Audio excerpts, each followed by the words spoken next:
Hello, and welcome to episode 245 of Outnumbered the podcast. Today, we have another one in our marriage series for you, and we're talking about marriage as a covenant today. So, we're going to cover all what marriage means to us as Christian women in a monogamous marriage, and we are so excited to share how we have made our marriages last. Let's get started.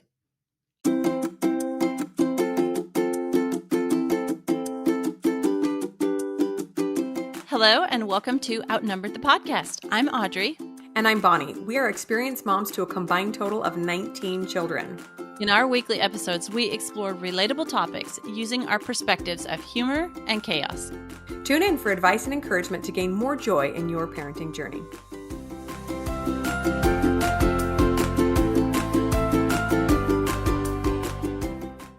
Hello, and welcome back to this episode. We are excited to share another one in our marriage series with you guys. And can I just say for a second here how incredible it is that this is episode 245?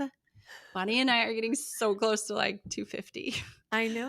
What are we going to do? Some sort of party. I don't know. Every time we hit 100 something, it's always fun. But 250, that's a solid quarter of a thousand, right? Pretty crazy. So thank you guys for listening. And for every time that you write a review or send us an email, it always is so nice to know that people listen. Especially we've been getting a lot of comments on YouTube lately because we're on YouTube. If you ever want to see our faces while you listen, you can come on over. I promise it's nothing special, but you can see us talking. Okay, so Bonnie always is wearing something cute and bright and colorful, so it's worth it. yeah, Audrey's always wearing something handmade. So anytime you like it, just be like, oh my gosh, make me one, Audrey.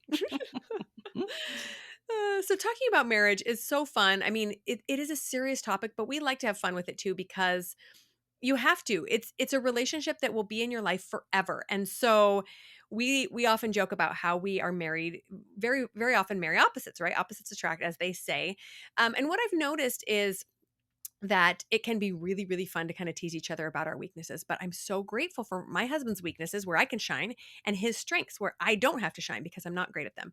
I will just say that sometimes in our jesting, we do have to be careful that it doesn't cross that line into bitterness, because sometimes I get irritated. Why can't you just do things the right way? Why can't you just, because in my mind, the way I do it is the right way, right? Which is not true. It's just one way of doing it. So I just wanted to share that keeping your sense of humor when your spouse does something that drives you crazy is so important. Just beware that it doesn't cross into that, the sarcasm, the biting humor, right? Yes, that is so good. I love the way that if I do say so myself, I think our marriage series is great because I think the paradigm is for marriage is like all love and rainbows up until, the wedding. And then after that, maybe you get a little honeymoon period, but then start griping. Like and we're very definitely not start griping. So today's episode is another one in kind of this common vein or theme, and we're going to talk about marriage as a covenant and what that means. So first of all, to start off, what is a covenant? So covenant is an agreement or a promise. It's usually formal between two or more people or groups to do or to not do some very specific things that are listed. Yes, I love talking about marriage as a covenant because I firmly believe that it is. And in my mind, a covenant is always something that is done with God as a partner, right? Especially marriage. When we view it as a covenant instead of just like this, maybe a promise or some level that's not quite as serious, we don't gain that bonus level of like seriousness, sobriety, of commitment that comes with the word covenant. That is a serious word, right? We believe that it's this vow, it's this oath that we do before God, right? And so because we do that I believe that God is also a partner in my marriage. And so when things get unbearable, we've had a couple of moments where I'm like, oh my goodness, this is way harder than I intended. I did not sign up for this, right? That I'm able to take it to God and just say, hey, I know that you are invested as much as I am in this relationship. Tell me how to proceed. What do I do next? Okay, so we're going to go through the elements of traditional vows and like that most of us have said when we got married and discuss them. And so just to give you an idea of the place of experience that Bonnie and I were coming from, my husband and I have just celebrated 27 years of marriage, and Bonnie and her husband are almost a 20. So that's like almost 50 years of marriage experience here that we're coming at you from. So just keep that in mind. We're not saying everything that we say in this episode lightly, but there's been some huge amount of work to back it up. Yeah, and I'm glad you brought that up too, because it is so easy to look at a marriage from the outside and be like, well, it must be nice for them. Theirs is easy. It must be nice for them. They always like each other. Let the record show no marriage ever always likes each other. That's just how it works. That's family. And what is so beautiful about a marriage is that it is a family relationship you choose. It's the only one you get to choose, the only one, which is both super powerful and also a little scary, right? Like that decision, oh, is not one to be taken lightly. But also, when things get hard, remember you chose. Now you didn't choose everything your spouse then chose to do, right? We can't. We everybody has their agency, and then we get to figure out how to deal with the actions that our spouse takes, whether we like them or not. But stepping into that power and acknowledging that is so, so, so important. Okay, so these traditional elements are really fun to dive into because we really want to pay attention to what we are promising when we make this covenant, right, with our spouse.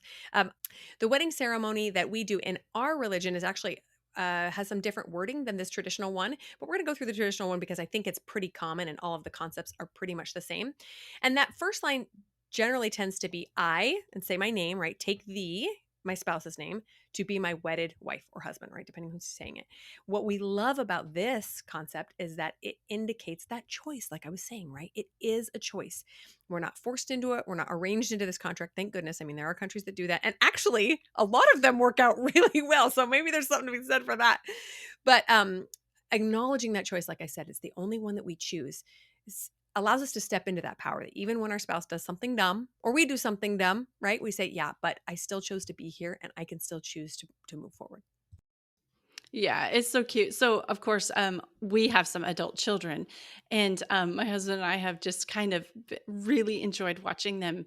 We have one married and one almost married. In fact, maybe by the time this episode goes live, they will be. It'll be past their wedding day. I'm not quite sure, but it's so fun to think of them and saying these vows and like being at the beginning of the marriage journey. And side note, like not everybody says these traditional vows. Like I think a lot of couples write their vows nowadays, but this is kind of like what everything is like.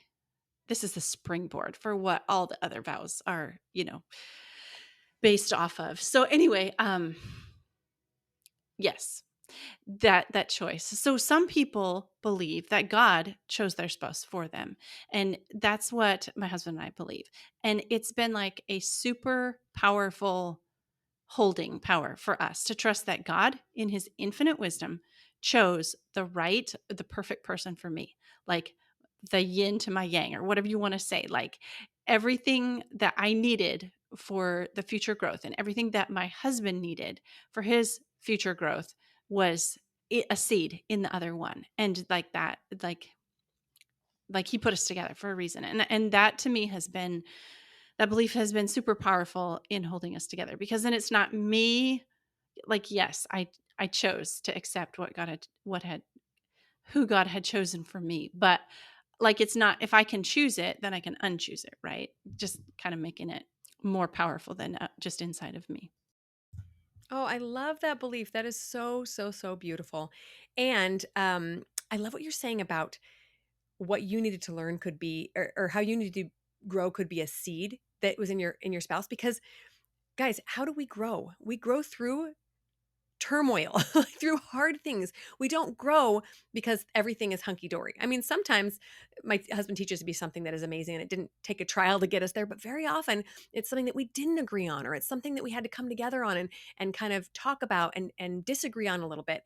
That's such a powerful concept. And I love what you're saying is essentially that you did have an arranged marriage, but God was the one that arranged it. I love that. That's so beautiful. So I personally believe that my spouse and I knew each other even before we came to earth. And that might be kind of woo woo for people, but so I love this belief because it helps me to know that our relationship extends beyond earth, right? And sometimes that big picture is the only thing that keeps me sane, right? When things are not working out and I'm frustrated and I'm angry, I just think, yeah, but we have so far to go still. I want to keep working on this. It's important to me. That is a really cool belief. And I am definitely open to that belief as well. I think one of our kids, I can't remember which one, told us, like pretty much as soon as they could talk, that they chose us. they were in heaven. I was like, so I definitely am open to the spiritual, metaphysical world, that there's something bigger than me. Okay, when they ever get mad at you, do you ever just say, "Yeah, but I can't remember which you should." one. Dang it. Just assume it was all of them. Yeah, You all chose of to them. come here, darn you. So you do love me whether you like me right now or not. Oh my goodness. Oh, yeah. Okay. The next phrase is to have and to hold from this day forward. So, what does have and hold? Like, you start thinking about that and breaking it down. Well, in the past, have has various meanings, but it includes physical, emotional, mental, spiritual, sexual, more. It means to have something. And if you look back in history, the word have, it holds all those connotations. Yes, and hold is just like a beautiful further step into that direction, right? It connotes protection, provision, nurturing each other. The historical meaning is that you hold something to keep it, you tend it, you watch over it, and holding your spouse in every area of life. I think is just a beautiful, just beautiful imagery. Yeah, sometimes those of us with large families think about all the holding that physically has to happen, right? Like we have to you know, provide and protect and all this physical stuff. But I know in some of our other marriage episodes we've talked about holding your spouse emotionally, holding them like mentally, watching out for and helping them in all different ways. To me this is all about trust. Like everything is shared. Like your emotional state, your physical state, your mental state. Like you don't have separate bank accounts. You don't have separate emails or emails that the other can't access. Like your communications, like everything is shared and it's all part of this to have and to hold. That makes it's like the vow that came out. Yeah, I love that you brought this up. And as we were talking kind of similarly about this in our Making Friends episode about like rules that we have inside our marriage, I don't believe that, having a separate bank account is necessarily evil, but what it does is it opens up the opportunity for secrets. And that's what we're trying to avoid, right? Is that this trust makes so that we are never tempted to hide things, right? And I will be honest, as someone who has struggled with spending in the past, it's very easy to want to hide things to not feel bad about your spending or anything else, right? um Communication, such a big one, right? I admire people who have Facebook accounts that they share with their spouse, because you're just protecting yourself from the potential of heartbreak. So I love that. This trust means that you know exactly what's going on in their life and they know what's going on in yours. Doesn't mean there can't be surprises or whatever. You don't have to tell him every second of your day, but that trust is really, really important. So to move on, let's talk about the line that goes something like, for better or for worse, for richer, for poorer, in sickness and in health. Another beautiful one, right? I have a lot of amazing examples in my life of couples who have encountered some really, really hard things. One in particular I'm thinking of, where one of the partners is has some debilitating health issues and cannot do anything for herself, and the spouse does everything. Now, did he run off and decide to find a new spouse when all of a sudden she couldn't walk or couldn't feed herself or couldn't take care of herself? No, he stepped into this really, really hard place of caring 100% for this spouse that he committed to before her and God and angels and everybody. Like, this was his commitment and he was not going to walk away from it. And I'm so, so grateful for those examples, because life is not easy. And right now, when we're young and spry for the most part, it seems easy to promise this. But as we get older and life gets harder and our bodies start to break down, we are still contractually obligated, and hopefully obligated in our hearts to care for this person that we love so much, even when things get hard. Yeah, that phrase is pretty much all encompassing. Like there's no situation where you're like, "Oh, yep, covenant's over." Divorce is not an option. Like you don't say, "Oh, well, when I married you, you were rich." I also have some really beautiful examples like from a child. I just got the opportunity to spend a weekend with a childhood friend that I grew up with, and her dad was in a wheelchair for there was an accident and he was in a wheelchair for most of their marriage. And she like it wasn't even a thought for her to, this is the end, but every situation, and we know, like you were talking about marriage being forged through the fire experiences.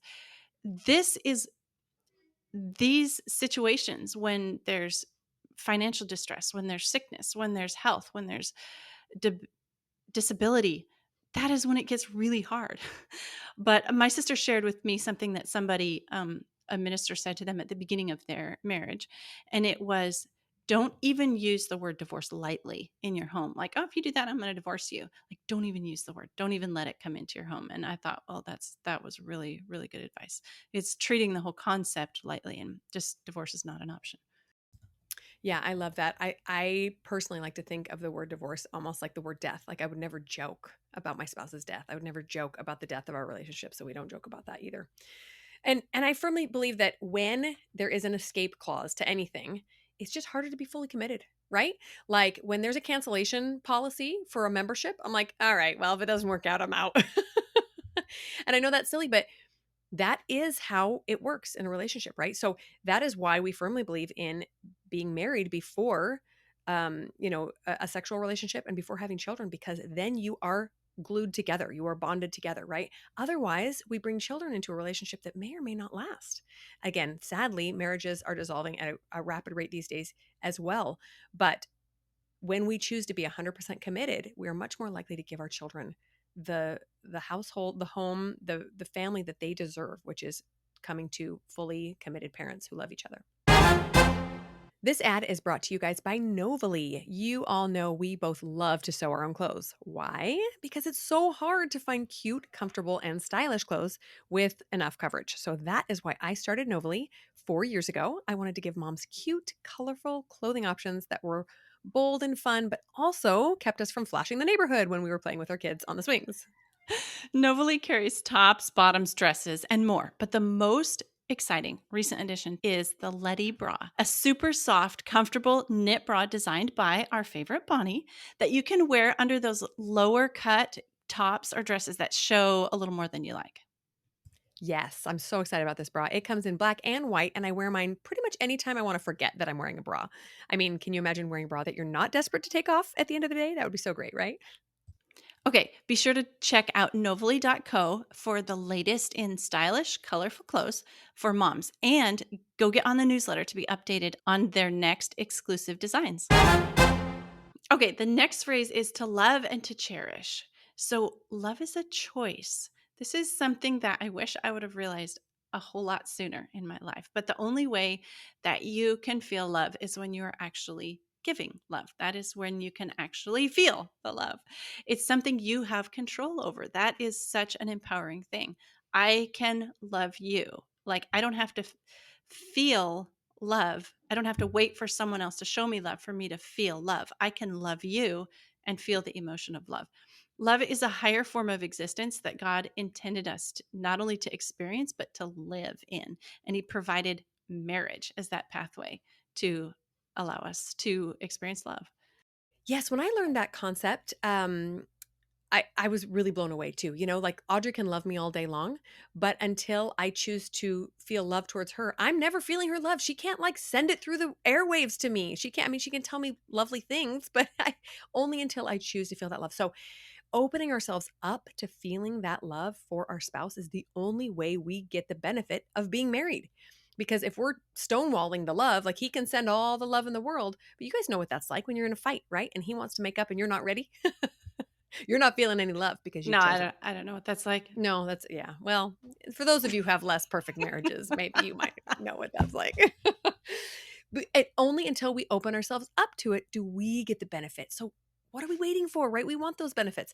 And there are some actual physical, visceral symptoms of feeling love. It's amazing. Live longer. Those who feel love live longer. These are the benefits of that, right? They heal faster. Their bodies heal faster. What?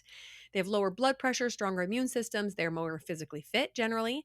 They have good heart health and a higher pain tolerance. What? Who doesn't want all these things? These are the results of people who have love in their life. Let's like sign me up.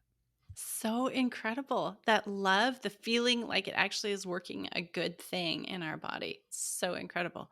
Okay, guys, that doesn't like I made a joke, but love is not without sacrifice. But sacrificing is what makes love valuable. You can't, like, if it just came easy, you wouldn't value it as much. It's because it's hard that it makes it so special. It's the things that, think about rare minerals. Think about gold. it is precious because it is rare, right? And that's what makes it valuable. And how and gold anyway. I'm not going to carry that analogy too far, but it's valuable because it's hard. And so cherish means to put it first in your mind, in your heart, in your life, like above everything else is where you need to put your love in your marriage. Oh, I'm so glad you brought that up. Yes.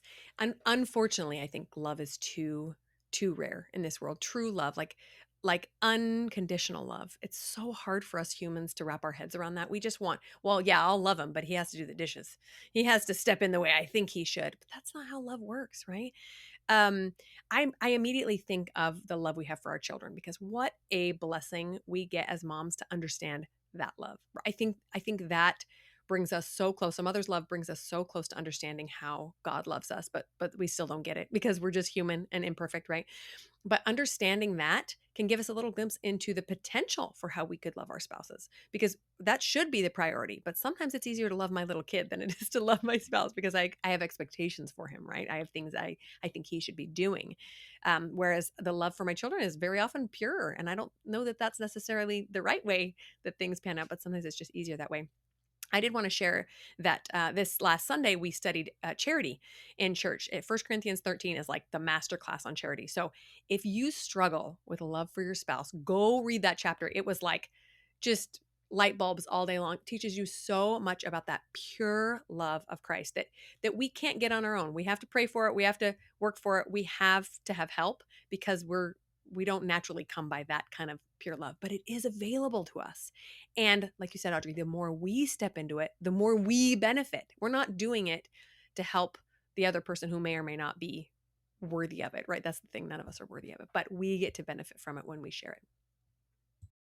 Oh, such good thoughts. And yes, that is one of two of my favorite chapters in the Bible is 1 Corinthians 13. Yeah, everything in there um, is something that I'm striving to do. Okay, the last part usually of traditional marriage vows is till death do us part. This is what God intended for humans, that until one of our lives on earth ends, this marriage covenant, all these things that we're talking about continue until that point that one of us dies. Because yeah, that was what God intended. Yeah, I love that he didn't intend for us to just be dropping them like hotcakes and moving on to the next one, right? Sadly. No, single monogamous relationships Yeah. was what he intended. Yeah. Yeah. It Yeah. like there's verses in the Bible. I didn't look it up. Matthew something. Anyway, it's in there that you can find out what God intended. Yeah, I love that. So this is a part where our the wedding ceremonies in our faith deviate from the traditional ones. We actually don't have this line in there because we believe that our marriages do last until the next life, and we call them sealing ceremonies because it is connecting our generation to the one before and the one after. So it's like one big human chain, which I think is really really beautiful. Acknowledging that God's purpose for marriage is that it is, in his hands, essentially, not that it's something that we just let go of when things get hard. That was not what was ever intended. Yes. Okay. So let's go through and talk about the difference between a contract and a covenant, kind of with some additional beliefs that, or some additional special qualities or traits that a covenant, a marriage covenant brings to our life. So the first thing is an expectation of trust. So like if you sign a contract with Verizon for your phone or AT&T or whoever, and like there is some trust there, but it's not the trust of like moral goodness, purity. It's that it comes different. Like when you sign a contract for insurance, there's maybe some good behavior clauses about not speeding or something in there, but the covenant that we talk about with marriage is really all about our moral behavior and our the trust that comes and is expected to come with that. Yes, that's so interesting. And when we think about the contracts that we human beings do with each other, they're mostly self-serving, right? It's all about, well, this contract is to protect me, right? Which always makes me a little bit sad when I hear about prenuptial agreements, because that's essentially what that is. It's a contract saying, if and when this marriage dissolves, then I'm going to protect my assets, right? that was never intended to be the case. It was intended to be this sacred covenant between you two with God supervising, and so that you're all in it together. And that lifelong covenant, I think it does a couple of things. The first thing it does is, like I mentioned before, it creates this really safe and strong bedrock foundation for your family, right? Imagine being born into a family where you didn't know if it was going to survive, right? Every time we hear of a divorce, I can tell my kids' stress level rises. They start thinking, gosh, especially the ones that are old enough to understand that happens to a lot of people. What if that happened to our family? And I've had my kids ask that, and I have to reassure them that no, this is the covenant that I made with God and with your father, and this is, this is forever.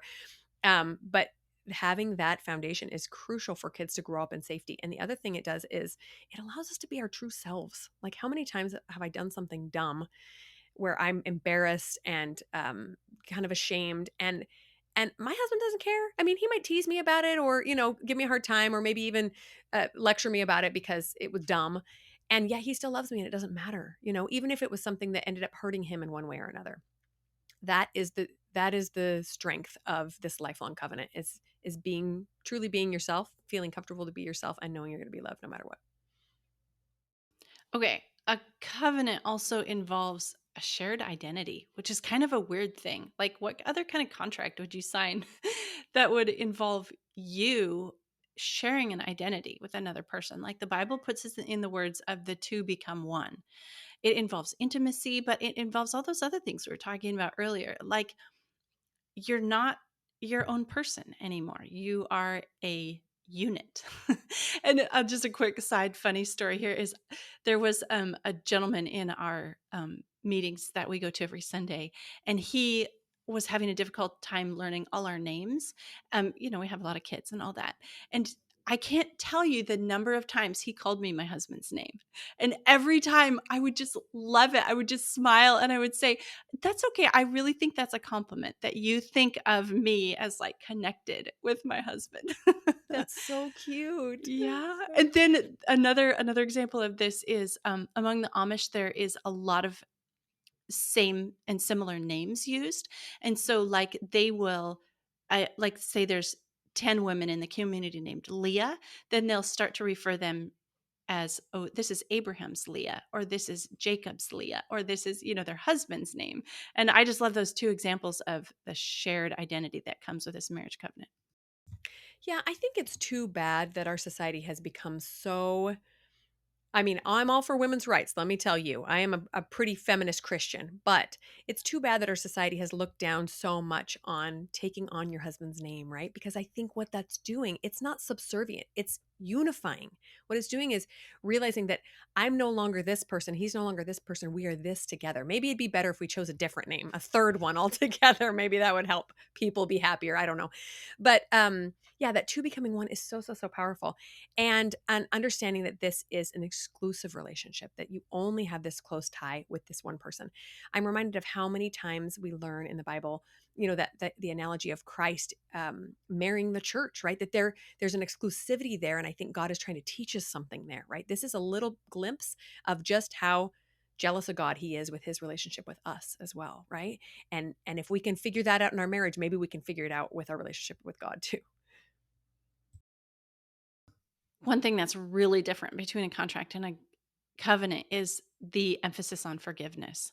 If the other party breaks some of the pieces of the agreement of a contract, then you're out, right? But the way a covenant works is with an emphasis on forgiveness, because I'm a sinner and I married a sinner. And so we start with that as our basis. So I know I'm going to mess up and I know he's going to mess up. And so I'm going to need to forgive and he's going to need to forgive. And like that emphasis on going into it, recognizing that I'm going to mess up and he's going to mess up, and have grace for myself and for him, and forgiveness for him and for myself as well. That is something that does not come in a contract. Oh, that's for sure. Yeah. And another interesting thing is seeing the relationship as almost its own entity, right? And like doing things for the benefit of the relationship. You don't do that with a contract. I don't do anything to make sure the contract is healthy. That doesn't matter to me, right? But this covenant, like there is a need to put this relationship first and to improve yourself so that you can show up for this relationship in the best way possible. That I almost think of this covenant of marriage as like this living, breathing thing. And if we don't care for it, it can die. Even if neither of us is really at fault for anything, we're just kind of being lazy and not really making it a priority. That's a real risk. Yeah. And the final part that I wanted to mention is that with this marriage covenant, we invoke or we request holiness to be a part of it. Like it's not just between us and our spouse, me and my husband, it's between me and my husband and God. And I can and should be asking for help, for divine help to make this covenant work and to help me keep my part of it and to help my husband keep his part of it. Like it is not just us. There's another element of holiness involved in this contract, in this covenant. Yes, I love that you shared that. I can't imagine trying to make a marriage work with just me and my husband. We're just so perfectly imperfect. And like you said, one sinner marrying another. And it would be almost impossible to make that work without that holy help, that divine intervention. And being, I believe that we are entitled to special knowledge and special consideration for this relationship, that God is as invested in it as we are, which means when things are hard, we know exactly where to go for the answers. And it's not the internet, it's not Google. We go directly to the source and say, I don't know what to do next, right? I don't know how to show up better. I don't know, or I'm struggling to forgive, or I'm struggling to apologize, or whatever it may be.